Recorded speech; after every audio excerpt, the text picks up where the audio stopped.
अस्सलाम वालेकुम नाज़रीन, स्वागत है आपका अशमा किचन में। तो आज हमारे किचन में बनने वाले हैं छोले कीमा।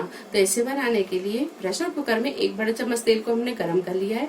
इसमें हम डालेंगे साबुत मसाले, लौंग, दालचीनी, काली मिर्च, बड़ी इलायची, शाहजीरा और जावित्र। तो ये साबुत मसालों को हम डाल देंगे तेल में। मसाला जब हल्का सा तड़क जाए तो इसमें हम डालेंगे प्याज। तो 3 मीडियम साइज की प्याज को बारीक काट लिया है, ये डाल देंगे। गुलाबी होने तक फ्राई कर लेंगे। प्याज जब अच्छे से फ्राई हो जाए तो इसमें हम डालेंगे 1 टेबलस्पून अदरक और लहसुन का पेस्ट। 1 से 2 मिनट इसे भून लेंगे। 1 से 2 मिनट भूनने के बाद में इसमें डालेंगे हम 3 मीडियम साइज के टमाटर, इन्हें बारीक काट लिया है। 1 टीस्पून लाल मिर्च पाउडर, हाफ टी स्पून हल्दी पाउडर, 2 टेबलस्पून धनिया पाउडर, हाफ टी स्पून कुटी हुई लाल मिर्च, 1 टीस्पून नमक। गैस को यहाँ थोड़ा मद्दा ही रखेंगे और ये सारी चीजों को थोड़ी देर भून लेंगे।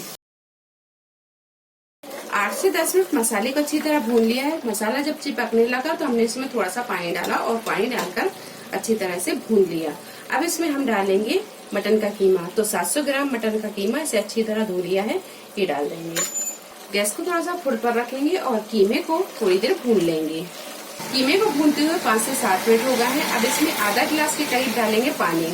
अब इसका लगा देंगे हम ढक्कन और मीडियम टू हाई फ्लेम पर 2 से 3 सीटी लगा लेंगे, क्योंकि ये कीमा है तो जल्दी गल जाएगा। कीमा अच्छी तरह गल गया है। इसमें हम डालेंगे ये छोले। तो 1 कप हमने छोले लिए, इसे 3 से 4 घंटे पहले पानी में भिगा के रखा। जब ये अच्छी तरह भीग गए तो फिर इन्हें उबाल लिया, थोड़ा सा नमक और हल्दी डालकर। तो ये पके हुए छोले हैं, अब इसमें हम ये डाल देंगे और छोले और कीमे दोनों को हम थोड़ी देर भून लेंगे। 5 से 7 मिनट कीमा और चना भूनने के बाद में इसमें डालेंगे गरम मसाला पाउडर,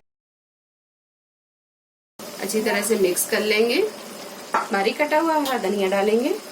इसे हम ढककर 3 से 4 मिनट और पका लेंगे। गैस को बिल्कुल मद्दा ही रखेंगे। तो कीमा चना बनकर तैयार है। रेसिपी पसंद आई तो इसे लाइक और शेयर करें, चैनल को सब्सक्राइब करें। तो अगली एक नई रेसिपी के साथ फिर हाजिर होते हैं। तब तक आप अपना ख्याल रखें। अल्लाह हाफिज।